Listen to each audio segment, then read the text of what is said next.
सोबत असेल जाणीव। रोखोक बातम्यांसाठी पाहत राहा जाणीव मराठी। होऊ द्या जाणीव। लाईक करा, शेअर करा आणि सबस्क्राईब करा आपल्या हक्काचे चॅनल जाणीव मराठी।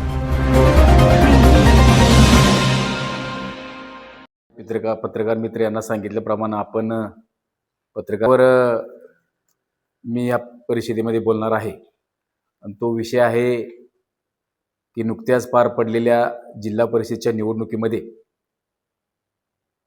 आरक्षित जागेवर कुणबी या प्रकारचे दाखले काही उमेदवारांनी मिळवले।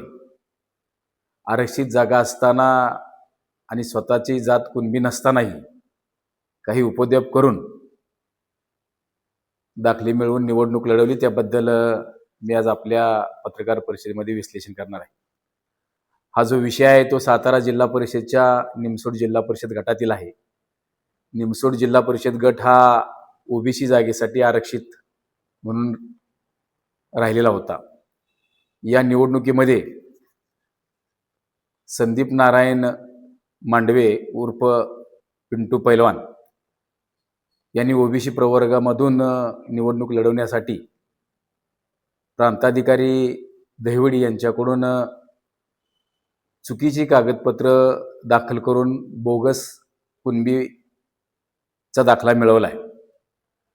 त्या दाखलेला जी वंशावळ जोडली त्या वंशावळीमध्ये त्यांनी आपल्या वडिलांची आत्या म्हणून एका महिलेचा कुणबी हा पुरावा जोडलेला आहे, परंतु ती महिला त्यांच्या वडिलांची आत्या आहे असं ते त्यांच्या ॲफिडेविटमध्ये म्हणतात, परंतु वडिलांची आत्या म्हणजे त्यांच्या पंजोबाची मुलगी असायला पाहिजे, त्यांच्या आजोबाची बहीण असायला पाहिजे, परंतु त्यांच्या ॲफिडेविटमध्ये तसं कुठेही त्या वंशावळीमध्ये ते दिसून येत नाही आणि म्हणून ही बोगस वंशावळ दाखल करून त्यांनी हा दाखला मिळवलेल्याचं दिसून येतंय।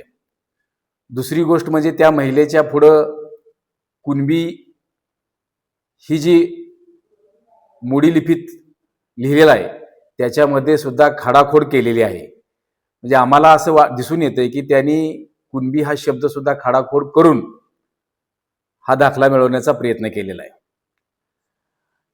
या बाबतीत रितसरपणे मी सातारा जिल्हा जाती पडताळणी समितीकडे रितसर तक्रार केलेली आहे आणि त्याची सुनावणी आता अंतिम स्वरूपामध्ये आहे। आजही त्याची सुनावणी झालेली आहे। मुद्दामून मी पत्रकार बांधवांना माझ्या सांगू इच्छितो की अशा प्रकारचे दाखले घेण्यामुळं प्रशासनामध्ये एक चुकीचा गैरसमज निर्माण झालेला आहे की लोक स्वतःच्या राजकीय स्वार्थासाठी चुकीची कागदपत्रे दाखल करून दाखले मिळवत आहेत आणि मग संशयाची सुई ज्याची खरे दाखले असतील त्याच्याकडे सुद्धा ती जाते की याचा खोटा आहे की काय।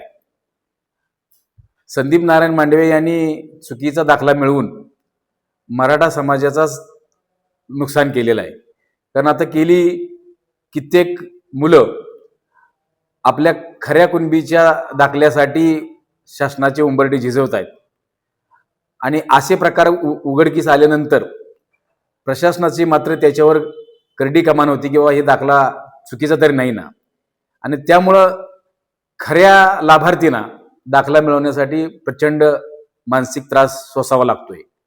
माझी प्रशासनाकडे मागणी आहे की या विषयाच्या प्रकरणामध्ये गंभीरपणे लक्ष देऊन योग्य ती चौकशी करून त्यांचा हा दाखला रद्द करण्यात यावा आणि चुकीचं ॲफिडेविट दाखल केल्याबद्दल त्यांच्यावर फौजदारी स्वरूपाचा गुन्हा दाखल करावा।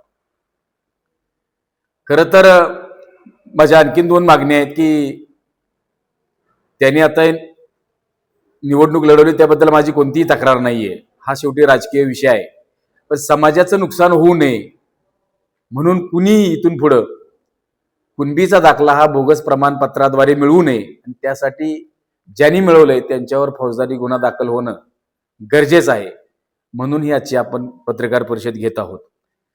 त्यांना जे मिळालेलं जिल्हा परिषदेचं पद आहे तो दाखला रद्द झाल्यावर त्यांचं रद्द करण्यात यावं ही आमची प्रामाणिकपणे मागणी आहे। धन्यवाद। खरी जात ते मराठाच आहेत।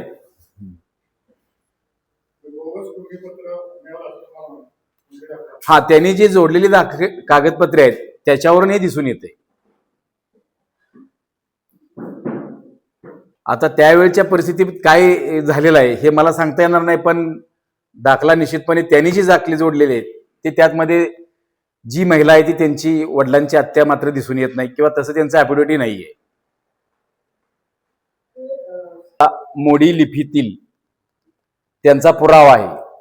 इथं त्यांचं ज्या त्यांनी महिलेचं नाव लावलेलं आहे तिथं त्यांची ही नोंद आहे. आणि हा कुणबी हा शब्द बऱ्यापैकी खाडाखोड करून तयार केलेला आहे. हे मूळ डॉक्युमेंट त्यांनी जोडलेलं आहे, त्यांच्या दाखल्यासाठीही जोडलेलं आहे. अशाच प्रकारची त्यांनी वंशावळी त्या दाखल्यासाठी जोडलेली आहे. आता ह्या वंशावळीमध्ये ती महिला यांच्या वडिलांची आत्या असं ते म्हणतायत. जर ते आत्या म्हणत असतील वडिलांची, तर ती त्यांच्या आजोबाची बहीण पाहिजे आणि पंजोबाची मुलगी पाहिजे. तसंही या वंशावळीमध्ये कुठेही नमूद नाही. आणि म्हणून हे फॉल्स डॉक्युमेंट आहेत आमचं ठाप म्हणणं आहे. आणि त्या अनुषंगानंच मी जात पडताळणी समितीकडे तक्रार केलेली आहे. ॲफिडेव्हिटची कॉपी मी माहिती अधिकारातून घेतलेली आहे.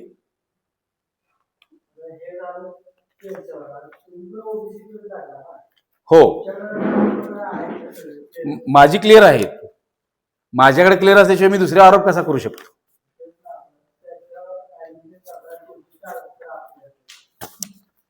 माझे आहेत. नाही नाही, आम्ही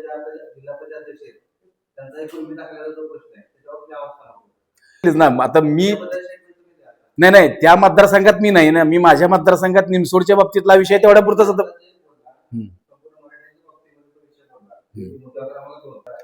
नाही, जे चुकी, माझं तर स्पष्ट नाही की जे चुकीचे दाखले आहेत ते रद्दच झाले पाहिजेत. मग तो कुणाचाही असो. मी त्यांचं समर्थन करत बसलो, मी कुणाचं समर्थन करणार नाही. चुकीच्या दाखल्याच्या बाबतीत कुणाचं समर्थन करणार? कुणाचा खरा असेल तर त्यांना खराच मिळावं. मी माझा त्यांचा खरा असताना माझं खोटं ठरवायचा अधिकार मला नाहीये. खरा असेल तर त्यांना खरा मिळून जाईल ना. चौकशी करावी अशी माझी मागणी आहे ना.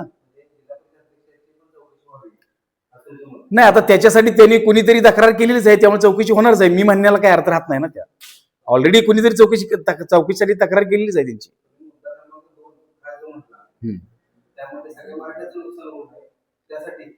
माझे आजही तीच म्हणणं आहे की मराठी समाजाचं नुकसान चुकीचे दाखले मिळवून होऊ नये, एवढीच यामागची भूमिका आहे. माझं काय राजकीय कुणाचीच राजकीय हे नाही. राजीनामा द्यावा असं नाही. त्यांचा राखला रद्द झाला तर ते ऑटोमॅटिकच जाणार आहेत ना. राजीनामा मागण्याची काय मला काय अधिकार आहे? मला राजीनामा मागण्याचा अधिकार नाही. भाजपच नव्हे, अगदी आता राष्ट्रवादीचा असेल तरीही तीच भूमिका असणार आहे ना. भाजपच काय